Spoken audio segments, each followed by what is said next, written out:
Voilà. Donc, professeur Dunn, je vais vous poser, si vous le voulez bien, 4 questions sur le réchauffement climatique et le CO2. Et la première, c'est précisément le taux de CO2 dans l'atmosphère. Je ne sais pas. Qui est une question vache. Je ne sais pas. La deuxième, c'est quelle est la toxicité du CO2 ?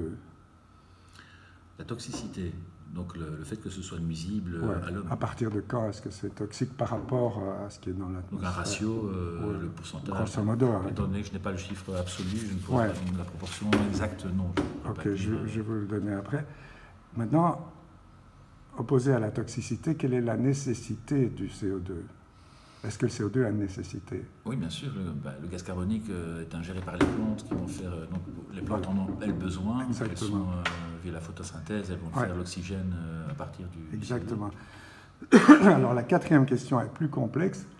Parce que c'est comment est-ce qu'on peut. Ah oui, je ne vous ai pas donné le taux de CO2. En fait, il est de 400 ppm, c'est-à-dire 400 parts par million dans l'atmosphère. Et son augmentation est de 2 ppm par an, c'est-à-dire 2 millionièmes de l'atmosphère d'augmentation. Et ma question, alors la dernière, c'est comment explique-t-on que ce part minime de CO2, d'augmentation de CO2, peut avoir des conséquences aussi globales qu'un réchauffement climatique ? La base du mécanisme, pas les détails. Alors, est-ce que le réchauffement... J'ai envie de répondre à cette question par une autre question. Je ne pense pas que le gaz carbonique soit le seul et unique problème. On a focalisé là-dessus, on s'est crispé peut-être sur le gaz carbonique. Maintenant, il y a plein d'autres pollutions qui ne sont peut-être pas nécessairement liées mais pour le réchauffement, je veux dire, en ce moment. Le réchauffement climatique, moi je pense à l'effet de serre, à la couche d'ozone, etc. Donc oui, l'effet de serre est l'explication qu'on donne, mais c'est une image, c'est une métaphore. Comment est-ce que ça fonctionne ? Donc le trou dans la couche d'ozone, donc le fait que le filtre ne s'opère plus avec le rayon du soleil et que donc les infrarouges arrivent directement sur la surface de la Terre. Oui. Et qu'à ce moment-là, il y a plus, donc les rayons peuvent provoquer donc à ce moment-là un réchauffement puisqu'ils sont plus filtrés par l'atmosphère au niveau du trou de la couche d'ozone. Mais sauf que, à ma connaissance, il n'y a pas de rapport entre l'ozone et le CO2. Non, ok. Ouais. Le trou dans la couche d'ozone, le trou dans la couche d'ozone, c'est un truc dont on parlait il y a 10 ou 20 ans et dont on ne parle plus d'ailleurs. Oui, au fait. Donc au fait, on n'en parle plus. Par rapport au gaz carbonique, moi je ne focalise pas que sur le gaz carbonique. Enfin, je veux dire, oui, c'est vrai que l'attention elle est portée dessus. Parce que ce sont des énergies fossiles. Alors les proportions, je ne les connaissais pas du tout.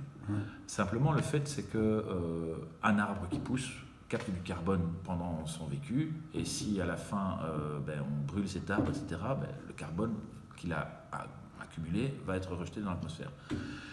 À ce moment-là, je dirais la balance est nulle, est neutre.